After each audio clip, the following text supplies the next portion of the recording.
कहते हैं शिव जी को जल चढ़ाने वाले को 3 चीजें अपने आप प्राप्त हो जाती है।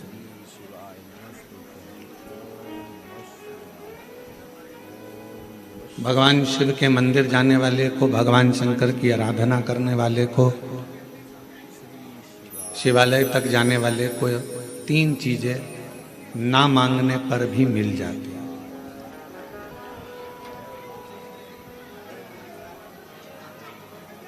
आप नहीं भी मांगेंगे ना, आप भगवान से कुछ भी नहीं मांगेंगे तो भी भगवान ये 3 चीजें आपको दे देगा।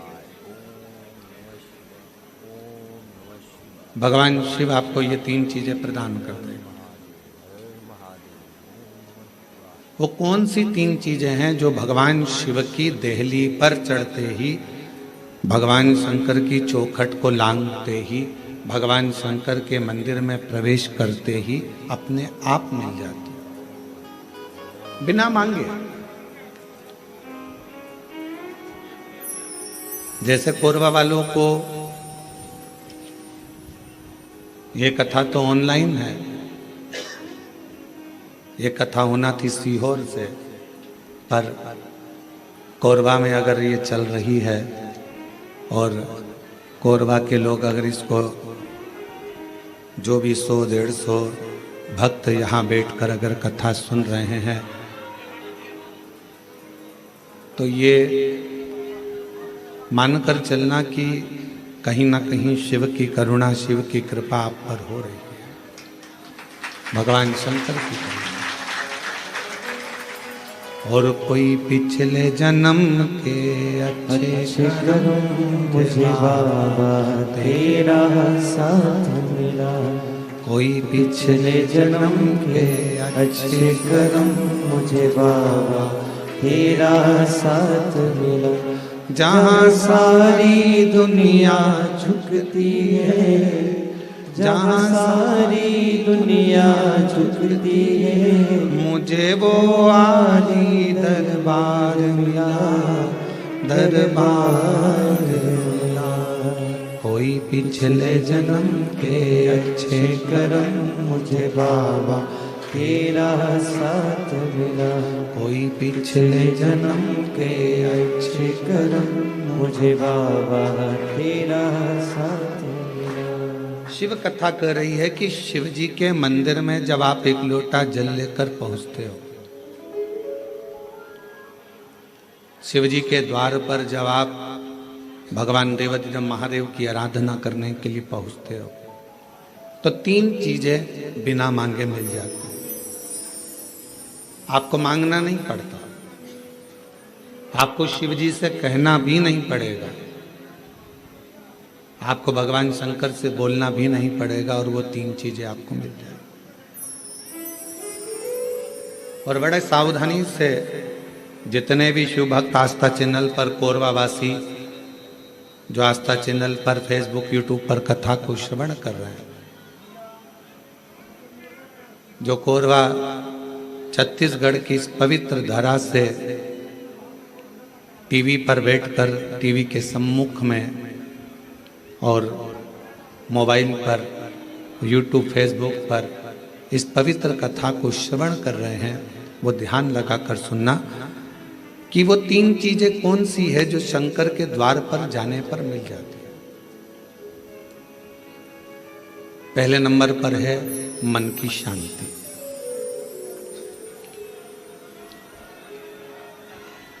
पहले नंबर पर है मन की शांति। जम के बोलो, क्या चीज है? मन की शांति। आप सुबह उठे, आपने लोटा लिया, पानी का, जल का पात्र भरा और भगवान का स्मरण कर कर निकल जाए। मन की शांति, ये बिना मांगे, शिव जी से आप नहीं भी मांगेंगे तो भी मेरा देवाधिदेव महादेव आपको दे देगा। दूसरे नंबर पर है, यदि आप गलत दिशा की ओर जा रहे हैं, आपने सुबह से उठे, मंदिर चले गए, मंदिर में एक लोटा जल चढ़ाया, शिव जी की आराधना करी, तो आप मान लो आज आपका दिन ऐसा निकलने वाला था कि आप गलत दिशा में जाने वाले थे, गलत मार्ग की ओर जाने वाले थे, तो शिवजी के दरवाजे पर जाने से, शिवजी को एक लोटा जल चढ़ाने से भगवान शंकर आपको अच्छी दिशा दे देते हैं। ये दूसरे नंबर पर, ये दूसरे नंबर। और तीसरे नंबर पर भगवान शिव से आप अगर नहीं भी मांगेंगे और मंदिर तक गए हैं, शिव जी को एक लोटा जल चढ़ाया है, शंकर जी के मंदिर में जाकर आराधना करी है, तो तीसरे नंबर पर मेरे शिव जी आपको सफलता देना चालू कर देते हैं। फिर आप पीछे मुड़कर नहीं देखोगे, आप बढ़ते ही चलो। 3 चीजें मेरा देव अधिदेव महादेव बिना मांगे देता है, बिना मांगे। कल कथा में एक बात कही थी, आप लोगों ने सुनी होगी कि माता, पिता और देव अधिदेव महादेव ये वृक्ष की जड़ की तरह है। जड़ का काम मालूम है ना आपको? एक वृक्ष की जड़ क्या करती है कि उसमें अपन पानी दे दो तो उसकी पत्तियों तक पानी पहुंच जाता है। वृक्ष की जड़ में पानी दे दो तो फल तक पहुंच जाता है। वृक्ष की जड़ में पानी दे दिया तो फूल तक पहुंच जाता है। आप इतने बैठे हुए हैं या आस्था चैनल पर कथा सुन रहे हैं, ऑनलाइन शिव महापुराण की कथा सावन के महीने में चल रही है। आज कथा का 2 दिवस है। जितने मोबाइल पर सुन रहे हैं वो भी जरा ध्यान लगाना, और टीवी पर सुन रहे हैं वो भी। क्या आप अपने घर के पौधे को, गमले को एक एक पत्ती में पानी अलग से देते हो? क्या जम के बोलो? नहीं। फूल में पानी अलग से देते हो? नहीं। फल में पानी अलग से देते हो? टहनी में पानी अलग से देते हो? नहीं देते। अगर फूल तक पानी को पहुंचाना है, टहनी तक पानी को पहुंचाना है, फल तक पानी को पहुंचाना है, तो जड़ में डाल दिया जाता है। जड़ से पानी पूरे पौधे में, पूरे वृक्ष में पहुंच जाता है। अब राम जी तक अगर तुमको तुम्हारी पूजन पहुंचाना है, भगवान कृष्ण तक तुम्हें अपनी कोई पूजन पहुंचाना है, देवी जी तक तुम्हें कोई पूजन पहुंचाना है, बृहस्पति महाराज, नवग्रह, राहु, केतु, चंद्र, सूर्य, बुध, मंगल, जो भी ग्रह हैं, शनि आदि, उन तक तुम्हें अपनी पूजन पहुंचाना है। अपनी कुल देवी, कुल देवता, पितर देवता, जितने भी देवी देवता हैं, उन तक अगर आपको कोई पूजन पहुंचाना है तो किसकी पूजन करेंगे? तो कहा शंकर भगवान की अगर किसी ने पूजन कर ली तो 33 कोटि देवता तक वो पूजन पहुंच जाए। फिर वो पूजन 33 कोटि देवता तक पहुंच जाएगी। ये जितने भी देव हैं, जितने भी देवता हैं, जितनी भी देवियां हैं, जितने भी देव आदि हैं, चाहे वो पितर देव हों, चाहे कुल देव हों, चाहे वो कुल देवी हो, और जितने भी देवी देवता हैं, ये वृक्ष की पत्तियां, फूल और फल हैं। और मेरा देव अधिदेव महादेव इस वृक्ष की जड़ है। जड़ को पूज लोगे तो सारे वृक्ष के अपने आप पूरी पत्तियों को, पूरे फल को, पूरे पुष्प को पूज दिया जाए।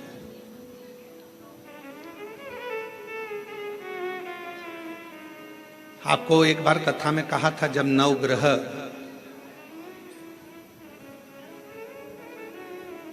शिव महापुराण की कथा का वाचन किया था तो उसमें वर्णन किया था। ब्राह्मण देवता ने पत्रिका देखकर ज्योतिषाचार्य जी ने अपनी पत्रिका के अनुसार, आपकी राशि के अनुसार आपको बताया कि आपको राहु लग गया। किसी ने कहा आपको केतु लग गया, किसी ने कहा आपको मंगल लग गया, किसी ने कहा आपको बुध लग गया, किसी ने कहा आपको शुक्र लग गया, शनि लग गया। और शिव महापुराण की कथा में रुद्रखंड कह रहा है, ऐसा कोई ग्रह नहीं है जो शंकर भगवान के पास आकर अपना विनय नहीं करा। सूर्य देवता ने भी विनय करा, चंद्र देवता ने भी विनय करा, सारे बृहस्पति हो, शुक्र हो, बुध हो, मंगल हो, ये सारे देवता भगवान शंकर से आकर विनय करे थे। तो शिव जी ने इनको वचन दे दिया था कि तुम पूरे नव की नव ग्रह मेरे शिवलिंग के पास में होगे, और जो मुझे जल चढ़ाएगा वो नवग्रह देवता अपने आप शांत स्वभाव में हो जाएंगे और उनको फल प्राप्त। ये शिव का वचन है। एक पूजे सब पूजे। वृक्ष की जड़ में जल दिया, पूरे वृक्ष की पत्तियों में, फल में, फूल में पानी पहुंच गया। उसी तरह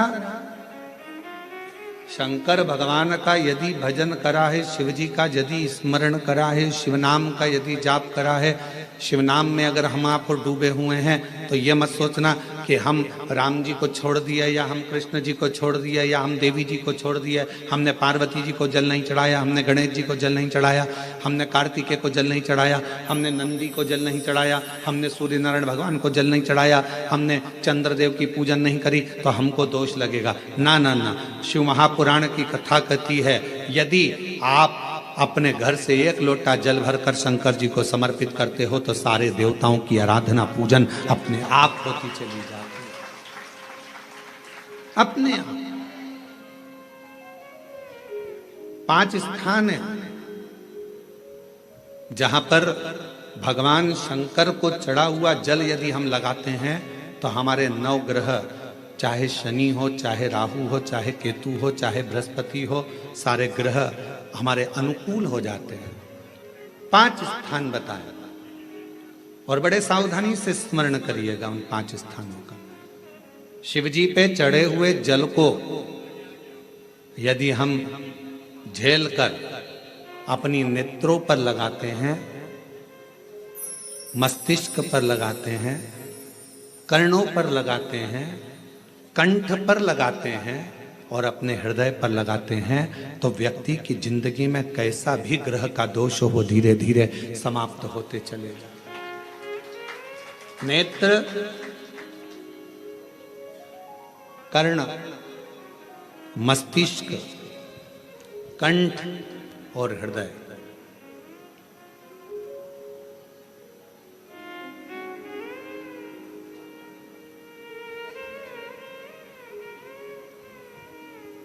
ये 5 स्थान इससे बता दिए शिव महापुराण में जिन पर शिव जी के चढ़े हुए जल को हम केवल मात्र लगा लेते हैं तो उससे भी हमको फल की प्राप्ति हो जाती है। और शंभु शरणे पड़ी मांगू घड़ी रे घड़ी, दुख काटो दया करी दर्शन हो। शंभु शरणे पड़ी मांगू घड़ी रे घड़ी, दुख काटो दया करी दर्शन हो। 5 स्थान शिव जी को चढ़े हुए जल को लगाने का। पहला स्थान बोलिए, जम के बोलो जरा, नेत्र। दूसरा स्थान कर्ण, तीसरा स्थान मस्तिष्क, चौथा स्थान कंठ और 5वां स्थान अपना हृदय।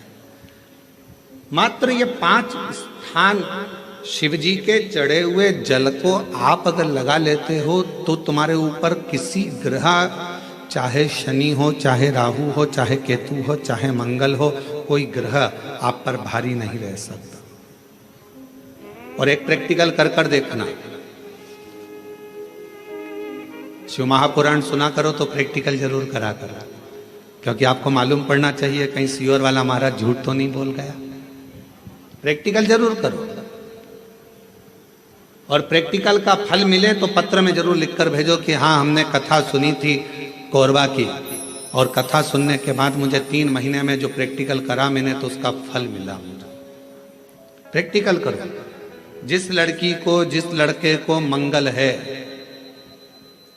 और ब्राह्मण देवता ने यदि आपको कहा कि इनको मंगल है, इसकी शादी में देरी हो रही है, मंगल के कारण अगर शादी रुक रही है, देरी हो रही है, विवाह में देरी हो रही है, तो उस बेटी और बेटे को 3 महीना लगातार शिव जी पे चढ़े हुए जल को इन 5 स्थान पर लगाना प्रारंभ कर दे।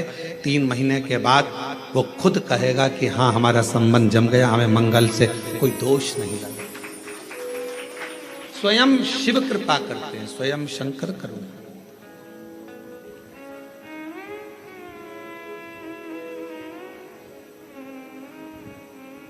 ये 5 स्थान मेरे देव अधिदेव महादेव की अविरल भक्ति के लिए, निर्मल शुद्धि के लिए। नेत्रों पर जल लगाने से मतलब है कि जब भी मैं दर्शन करूं तो मेरे देव अधिदेव महादेव का करूं, शिव।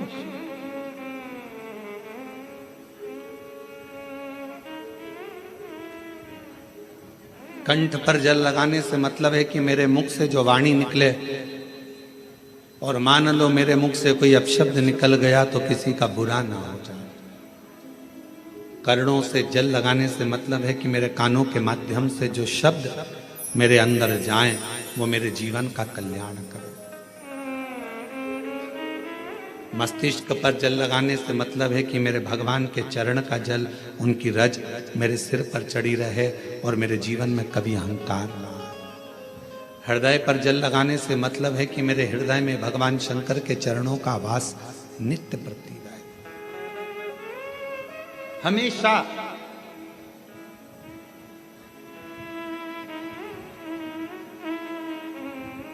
निकुंभ में एक प्रश्न एक बहन ने करा था छत्तीसगढ़ की, और छत्तीसगढ़ की जीजी कैसा प्रश्न कर सकती है ये आप जरा सोच लेना।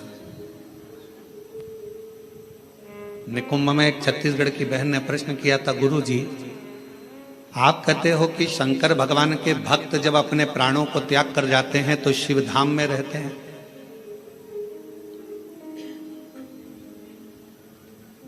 और हमने नेट पर सर्च करा तो पूरे विश्व में 70% मनुष्य शिव के भक्त हैं, केवल 30% मनुष्य ऐसे हैं जो अन्य भक्त हैं। हमने नेट पर सर्च करा तो 70% मनुष्य भगवान शंकर के भक्त हैं। तो वो महिला ने प्रश्न करा निकुंभ में कि जब 70% शिव जी के भक्त हैं तो इतने मर मर कर वह कैलाश पे जाते होंगे तो वो तो पूरा ही भरा गया होगा।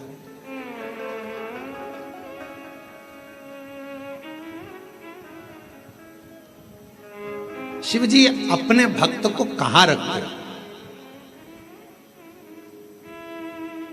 भगवान शंकर अपने भक्त को कहां रखते हैं? तो यदि मेरी बहन अगर कथा सुन रही होगी, निकुंभ वाली जिसने प्रश्न किया था, अगर वो कथा सुन रही हो तो उनसे कहूंगा मेरे शंकर भगवान अपने भक्त को कभी भी कैलाश में यहाँ वहाँ नहीं रखते। अपने भक्त को भगवान शंकर अपने दिल में रखते हैं, जहाँ पार्वती जी का स्थान है, जहाँ माँ जगतजननी पार्वती जी का स्थान है, उस स्थान पर भगवान शिव अपने संपूर्ण भक्तों को रखते हैं। फिर कहा अगर ये भक्त अंदर रखे रहते होंगे तो भगवान इन भक्तों को, तो हमारा निवेदन है, बहुत सारी केरियां आना चालू हो गई है, अचार डालने का समय आ गया, और कुछ मेरी जीजियों ने जीजाओं ने तो डाल भी लिया होगा।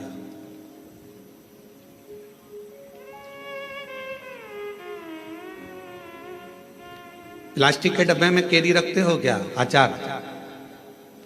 अचार डालते हो तो प्लास्टिक के डब्बे में नहीं डाला जाता क्योंकि वो सड़ जाता है। एल्युमिनियम के डब्बे में नहीं डाला जाता, वो सड़ जाता है। पीतल के डब्बे में नहीं डाला जाता, वो सड़ जाता है। स्टील के डब्बे में अचार नहीं डाला जाता, वो सड़ जाता है। अचार को डालने के लिए कांच की या चीनी की बरनी होना चाहिए।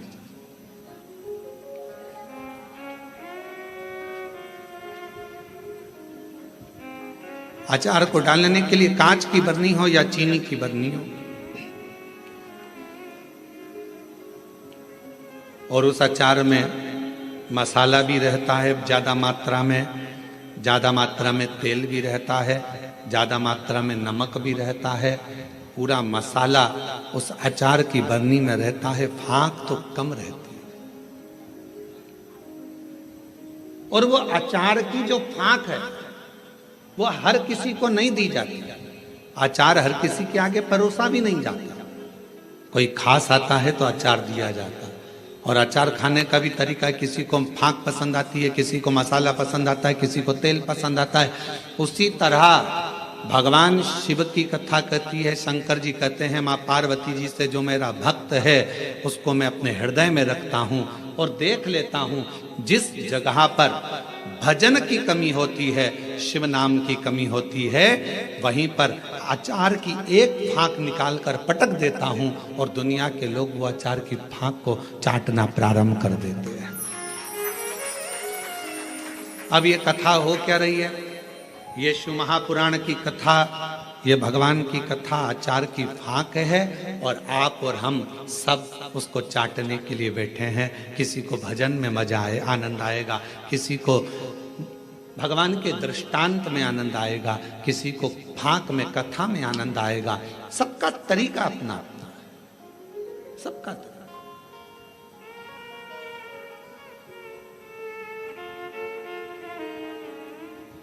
और जब सबका तरीका अपना अपना है, सबका भाव अपना अपना है, अपने अपने तरीके से लोग उस फाँक को चाटते हैं, उस तेल को, मसाले को लेते हैं अपने अपने तरीके। उसको धारण करना, भगवान शंकर कहते हैं कि मेरे नजदीक में आने वाले को, मेरे पास आने वाले को मांगना नहीं पड़ता।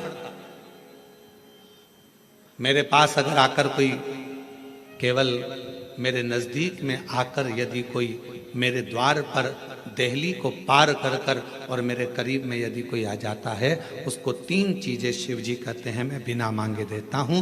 वो 3 चीजें कौन सी है? सब लोग बोलेंगे। पहले नंबर पर शांति, दूसरे नंबर पर सफलता, और तीसरे नंबर पर दिशा। क्या क्या चीज है? शांति, दिशा, आप शिव जी के दरवाजे पर जाना प्रारंभ करें, आप शंकर की चौखट पर जाना प्रारंभ करें, आप शिव जी के दरवाजे पर। अभी आप लोग शिव महापुराण की कथा में आए हो, किसी किसी को हम दिख रहे होंगे, किसी किसी को नहीं दिख रहे होंगे। अब किसी के मन में आएगा कि गुरु जी नहीं दिख रहे हैं, हम कथा में आ गए, तो शिव महापुराण की कथा देखने का विषय नहीं, सुनने का विषय है। आपको जहां मिल जाए, जैसा मिल जाए, उसको धारण करो, श्रवण करो। हमने कई बार कथाओं में कहा आपके घर की टीवी चालू कर दो, आप अपना काम करते रहो, अपने कर्म में लगे रहो, और भगवान शंकर की कथा सावन के महीने में यीशु महापुराण की कथा जो कोरबा छत्तीसगढ़ से ऑनलाइन चल रही है, उसको सुनते रहो, उसको श्रवण करो।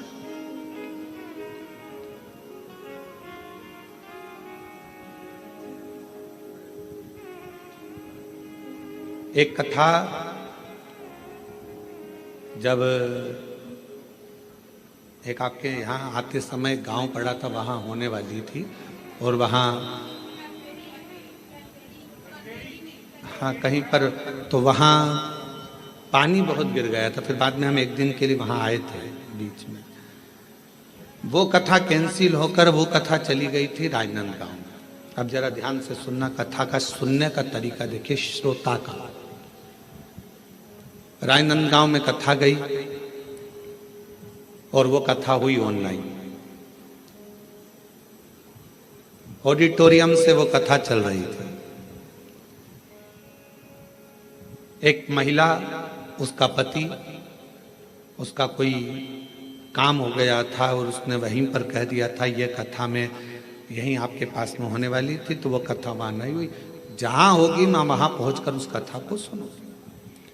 दोनों पति पत्नी ने सावन महीने में बरसते पानी के अंदर रोड के बीच में, जहां ऑडिटोरियम था उसके आगे रोड के बीच में जो डिवाइडर होता है, उस डिवाइडर पर जो छोटी सी जगह थी, वहां पर छाता रखकर पूरे 5 दिन तक शिव महापुराण की कथा को केवल श्रवण करा।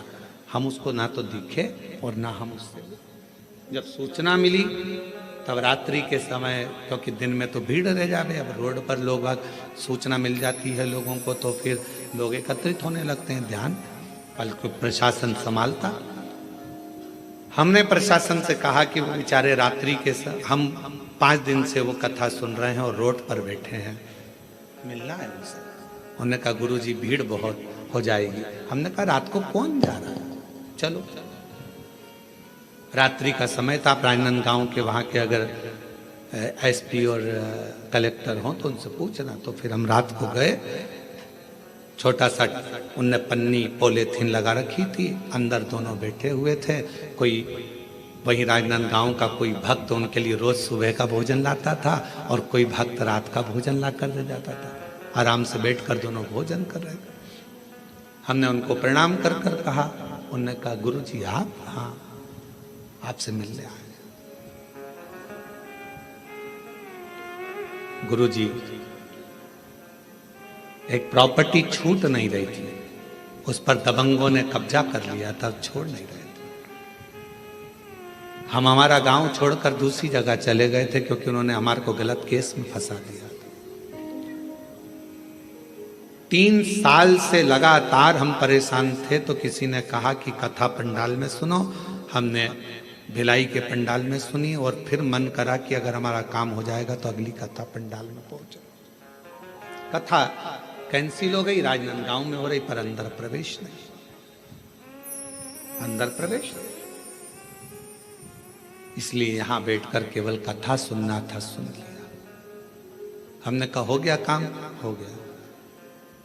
हमने उनको एक ही बात कही, आपकी शिव भक्ति को नमन है कि हम नहीं भी दिखे, शिव महापुराण नहीं भी दिखी, तो भी माइक के बल पर आपने उस कथा का रस तत्व ग्रहण करा है। ये शिव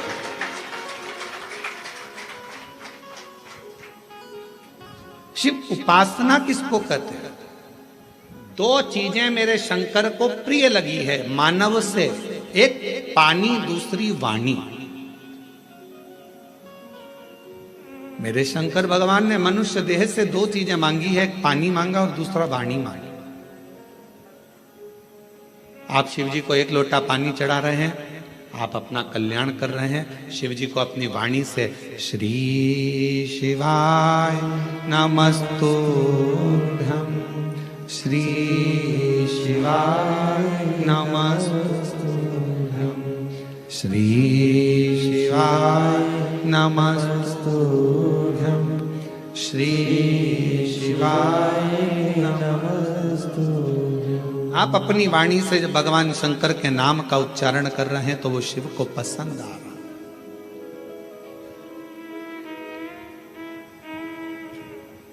ओम नमः शिवाय का मतलब क्या होता है? शिव जी को मैं प्रणाम कर रहा हूं। श्री शिवाय नमस्तुभ्यम का मतलब क्या होता है? शिव जी को मैं प्रणाम कर रहा हूं। नमः शिवाय का मतलब भी शिव जी को प्रणाम है और श्री शिवाय नमस्तुभ्यम का मतलब भी शिव जी को प्रणाम।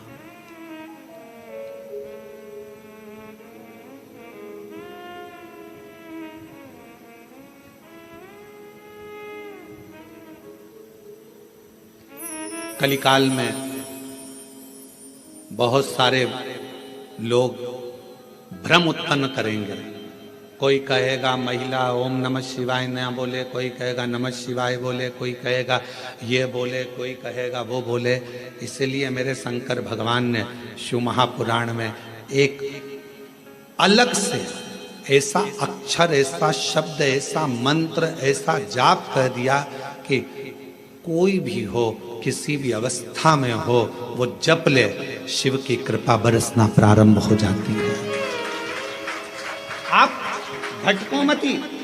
महिला ने ओम कह दिया, उसने शिवाय कह दिया, उसने ऐसा कह दिया, उसने वैसा नहीं। अपन तो शिव महापुराण की विद्येश्वर संहिता में स्पष्ट अक्षर में कहा गया कि श्री शिवाय नमस्तुभ्यम बोलने वाले का मात्र मुख का दर्शन कर लो तो जिंदगी में करे हुए सारे पाप समाप्त हो जाते हैं और अश्वमेध यज्ञ का फल प्राप्त हो जाता है।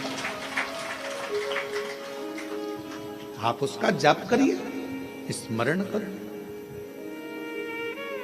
किसी शिवालय में दर्शन करने के लिए जा रहे हो तो भगवान शंकर का नाम लेकर श्री शिवाय नमस्तुभ्यम। और हम तो फिर कहेंगे, जब रक्षाबंधन का त्योहार आता है ना, हिंदू सनातन धर्म के जितने त्योहार आते हैं उस समय पर कोई ना कोई बात सामने आ जाती है, फिर कोई कहेगा भद्रा लगा, कोई कहेगा ये लगा, कोई कहेगा वो लगा, कोई कहेगा कल दिवाली मनाओ, कोई कि आज होली मनाओ, तो कोई कहेगा कब मनाओ। आपका एक निवेदन करेंगे, सनातन हिंदू धर्म के त्योहारों को कई बार विभाजित करने का प्रयास किया जाता है, पर आपका जिस दिन दिल कर जाए और जिस दिन तुम्हारा मन दिल से भगवान शंकर की अविरल भक्ति की ओर जुड़ जाए, उस दिन श्री शिवाय नमस्तुभ्यम कहकर, ओम नमः शिवाय कहकर भगवान का नाम लेकर तुम कुछ भी काम करोगे वो सफलता ही देगा। कभी गलत कर्म नहीं, वो आपको भटकाएगा नहीं, वो आपको विघ्न की ओर नहीं पटकेगा, वो आपको तकलीफ की ओर नहीं पटकेगा। राखी पर रक्षा सूत्र बांध रहे हो, राखी पर राखी बंधवा रहे हो, श्री शिवाय नमस्तुभ्यम बोलकर बांधो तो बहन का भी कल्याण और भाई का भी कल्याण हो, बहन का भी कल्याण और भाई का भी कल्याण। शिव नाम की आराधना से, भगवान शंकर के नाम आराधना से, शिव तत्व की आराधना से, और शिव नाम में कितना बल है, भगवान शंकर के नाम में कितना बल है। कोई पूछे देवऋषि नारद जी की बहन से, देवऋषि नारद जी के भांजे से, देवऋषि नारद जी की बहन का नाम था ऋषिका। जम के बोलो क्या नाम था? ऋषिका। और भांजे का नाम था पर्वत मुनि। क्या नाम है भांजे का? पर्वत। देवऋषि नारद जी की बहन का नाम ऋषिका, और ऋषिका ने एक बार देवऋषि नारद जी से पूछा कि मुझे शंकर की भक्ति को प्राप्त करना है, वो भक्ति मुझे मिल कैसे सके, मुझे वो भक्ति कैसे मिलेगी? तो कहा कोई शंकर के मंदिर में जा रहा हो, शिव महापुराण की कथा सुनने के लिए जा रहा हो, शिव का नाम लेने के लिए जा रहा हो, शंकर की भक्ति को कोई धारण कर रहा हो, और कोई शिव में अपना दिल, अपना मन, अपना श्रवण, अपनी इंद्रियां शंकर भगवान में लगाया हुआ हो, यदि उसका मुख तुमने मात्र झूठा करा दिया तो शंकर की भक्ति का फल तुम्हें अधिक से अधिक प्राप्त हो सकता। अब आप लोग उठाकर देखिए, हमारे यहाँ एक शब्द कहा जाता है, भूखे को भोजन और प्यासे को पानी। जय बाबा, जम के बोलो जय बाबा बर्फानी। इतनी ऊपर बर्फानी बाबा बैठे हुए हैं। अमरनाथ जी की गुफा में कथा चल रही है, अमरनाथ जी की गुफा में शंकर जी बैठे हैं, अमरनाथ जी की गुफा में मेरे देवादिदेव महादेव बैठे हुए हैं, और दुनिया के लोग वहाँ लंगर चला रहे हैं, वहाँ भंडारा चला रहे हैं, वहाँ भोजन करा रहे हैं, वहाँ प्यासे को पानी पिला रहे हैं। क्यों? उन्हें क्या फल मिलेगा? तो शिव महापुराण में ऋषिका की कथा कहती है, देवऋषि नारद जी की बहन की कथा कहती है कि ऋषिका, अगर शिव भक्ति की शुरुआत यहीं से प्रारंभ हो जाती है जब कोई शिव भक्त का मुख झूठा करा दे।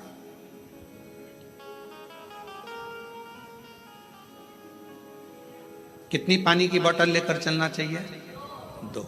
एक किसके लिए? अपने लिए, और एक अड़ोसन पड़ोसन पीछे वाली धड़ोसन के लिए। क्योंकि अपन किसी को कुछ नहीं दे सकते, तो अपने घर से लाया हुआ पानी भी अगर उसे पिला देते हैं तो उसका मुख झूठा कराने पर उसका फल हमको प्राप्त हो जाता है, पुण्य फल हमें। ये पुण्यता है। ऋषिका, पहला कार्य करिए कि शंकर जी के भक्त को भाव से, भूखे को भोजन और प्यासे को पानी, जय बाबा कराइए। दूसरा क्रम, यदि कोई शिव भक्त मिल जाए और आपके बीच में वो शंकर का भक्त मिले और उससे भगवान नाम, शिव जी क्या वचन, शंकर की कथा, शंकर का गुणगान, शिव नाम श्रवण करने का यदि सौभाग्य मिल जाए और भगवान अगर किस्मत दे दे और शिव कथा सुनने को मिल जाए तो 2 क्षण श्रवण करिए। ये दूसरी सीढ़ी है। और ऋषि का तीसरी सीढ़ी है, अगर कभी मौका लग जाए शिवालय में कोई ना हो, पूरा शिवालय खाली हो, शंकर भगवान अकेले एकांतेश्वर महादेव बैठे हों, उस समय पर पहुंचकर उसके सामने भगवान शंकर के मंत्र का उच्चारण करना प्रारंभ करा जाए। नमः शिवाय, ओम नमः शिवाय, नमः शिवाय, ओम नमः शिवाय, नमः शिवाय, ओम नमः शिवाय, नमः शिवाय, ओम नमः शिवाय। शिव जी एकांत में बैठे हो, पर शिव महापुराण की कथा जब से चालू हुई है टीवी पर, अब तो मुश्किल है कि कहीं शंकर जी एकांत में मिले, क्योंकि शंकर भगवान भी एकांत में होंगे तो वो भी व्यस्त होंगे, बहुत मुश्किल है। बोलो रिजी जी, सही बात है कि गलत है? अच्छा, तुम लोग ढूंढती होगी एकांतेश्वर महादेव, कभी तो ढूंढने गई होगी। एकांत में मिलना शंकर भगवान भी बड़ा मुश्किल है।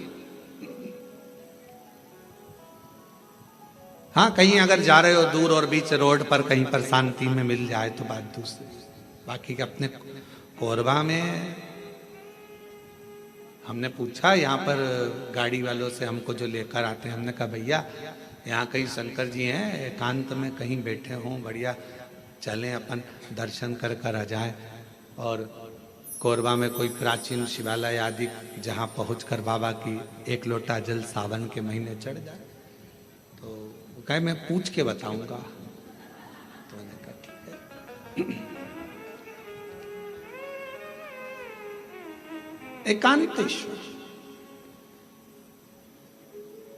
हे ऋषिका, तीसरी सीढ़ी है शंकर भगवान के पास पहुंचने के लिए। पहली सीढ़ी है मुख झूठा कराना, दूसरे नंबर की सीढ़ी है भगवान का सत्संग श्रवण करना, तीसरे नंबर की सीढ़ी है एकांत में अगर कहीं शंकर का शिवलिंग मिल जाए उसकी आराधना करना, उसके सामने मंत्र का जाप करना। श्री शिवाय नमस्तु, श्री शिवाय नमस्तु, श्री शिवाय नमस्तु, श्री शिवाय नमस्तु। एकांत में अगर कहीं शंकर जी बैठे हों तो वहां पहुंचकर मंत्र का उच्चारण करना। ये शिव जी के पास पहुंचने की, सफलता की ओर बढ़ने की तीसरी सीढ़ी। चौथी सीढ़ी है शंकर के, भगवान शंकर के शिवालय की सफाई कर देना। शिवालय में जाकर वहां की साफ सफाई करना, चौथी सीढ़ी। और पांचवी सीढ़ी है अगर बन सके तो शंकर भगवान पर किसी तालाब, सरोवर, बावड़ी, कुआं या अपने भवन से लाए हुए जल को शिव को समर्पित करना। फिर शिव जी अपनी करुणा बरसाना प्रारंभ कर। अब जो शिव महापुराण में 5 सीढ़ी देवऋषि नारद अपनी बहन ऋषिका को बता रहे हैं, अब ईमानदारी से बोलना रही मेरी जीजी और जितनी बेटी हो, बाहर और अंदर, और जीजा उन जितने बैठे हैं वो भी बोलना, बेटा बेटी भी बोलना। शिव महापुराण में ये 5 चीज होती कि नहीं होती? होती है ना। मुख झूठा कराना, आप किसी ना किसी को टॉफी खिला देती हो, बिस्कुट खिला देती हो, पानी पिला देती हो, मुख झूठा कर। दूसरे नंबर पर भगवान की कथा का तत्व श्रवण करती हो। तीसरा, हाँ, एकांतेश्वर महादेव नहीं मिल पाता, बस भीड़ इतनी रहती है तो मां एकांत कहां मिले।